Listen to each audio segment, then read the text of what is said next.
It's a perfect situation. I've done 8 altogether of the Christmas placemats for Lurch's mother, and I've also done some stockings. I did use those squares, but most of the squares are gone now, and I didn't use them many. 3, 6, 7, 8, 9, 10.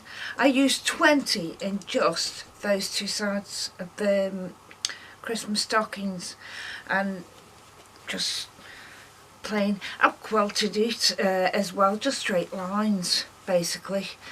So I was doing that. I have started free motion quilting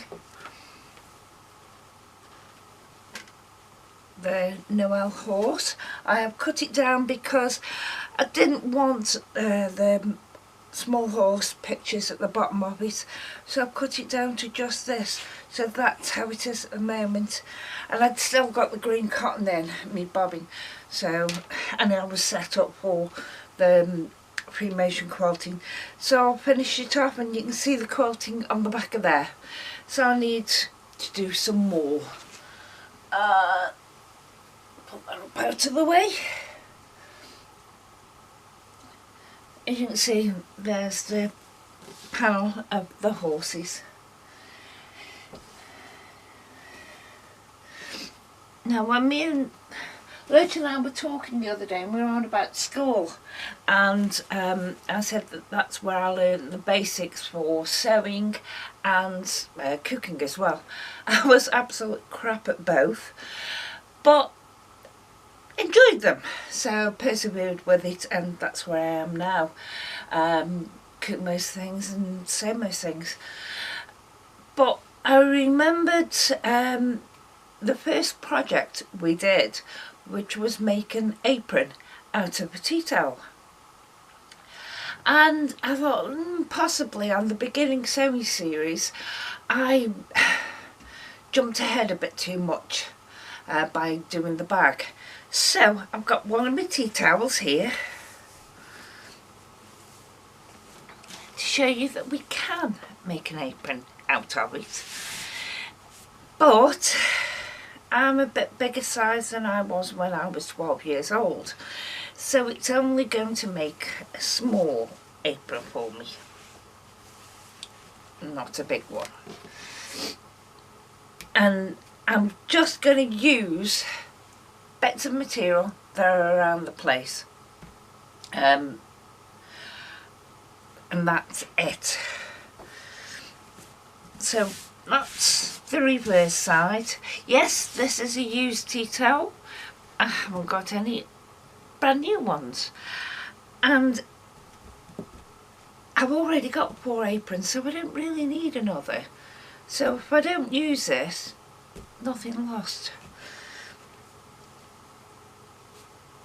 If you press it and fold it in half, remember you can use a brand new tea towel. Find your middle, press it in half and find your middle.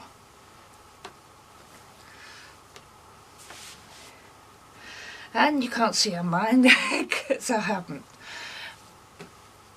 Find your middle bit, and there's my middle bit, and I want, there's my middle bit. I put it on the 10 mark, and then I know.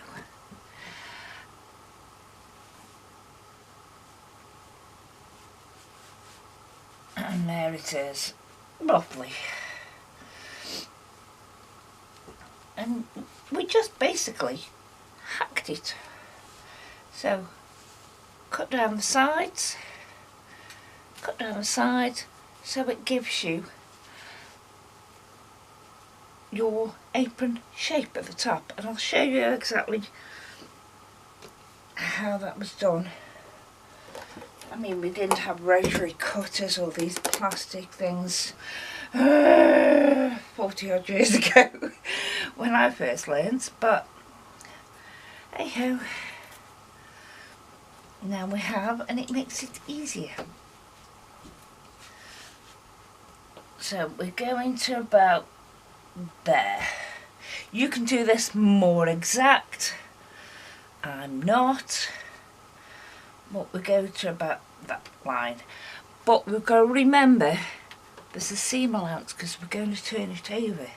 So if we're going there, we'll add in 3/4 of an inch because we're going to turn it over twice. Rotary cutter, whether it'll go through a thickness, I don't know. Doesn't have to be perfect.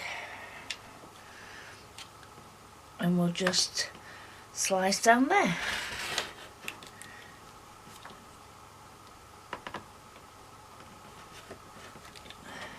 And it has gone through. And we'll do the same on the other side. Because these have got lines on it, I can actually count ours 1, 2, 3 of the dark lines in. 2, 3 of the dark lines in. And I took it down to there. See, no exact science.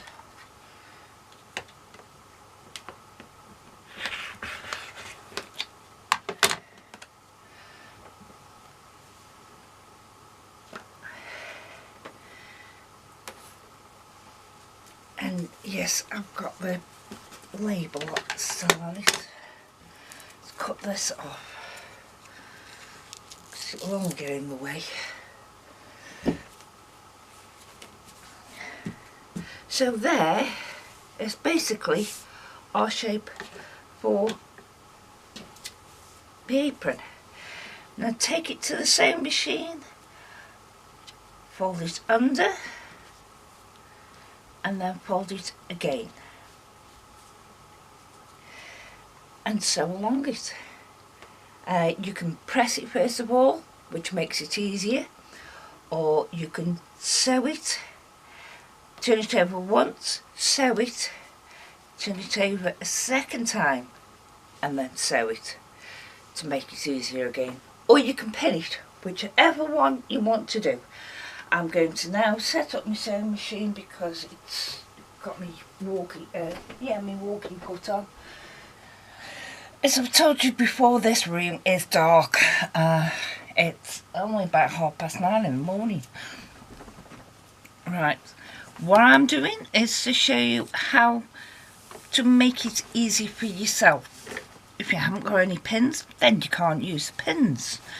But what I'll do, yes, I've got green cotton in the top because it was what was in my machine and I couldn't be bothered to actually change it out.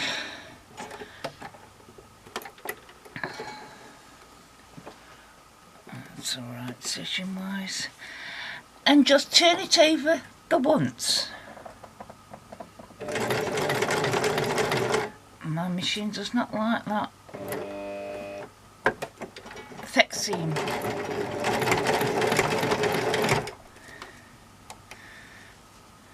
And just sew along it.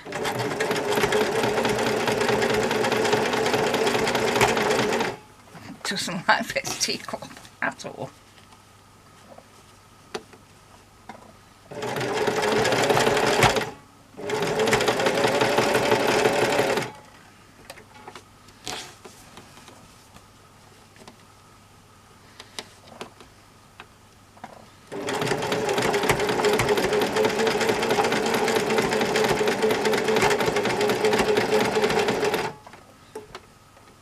That's it. I aren't even going to bother to back it because I'll be doing it again. So I've sewn across there, you probably see on the white, no you can't, green, no you can't. And then just turn it over and do it all again.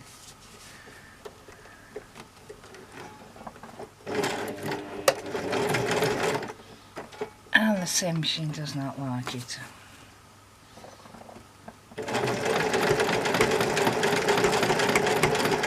So if you've got one of those fancy pictured ones and not a plain one like this that's old and thick. Bit like me.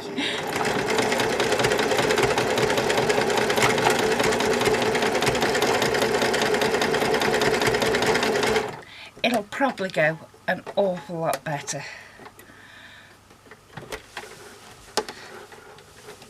Now, see, you've still got the one stitching line on the front, but because you turned it over once and then turned it over again, you will get rid of your raw edge. But this is not working out on here. So we'll carry on with what I started doing, which was an apron for somebody else. This is the apron that I'm making for someone else. They're a larger size person than a 12-year-old child, so obviously it's bigger than the tea cloth.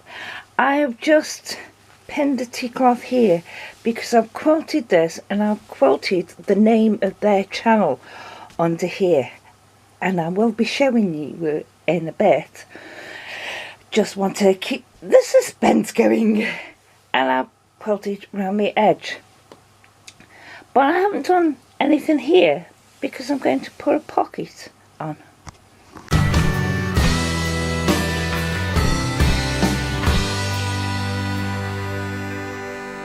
It's a perfect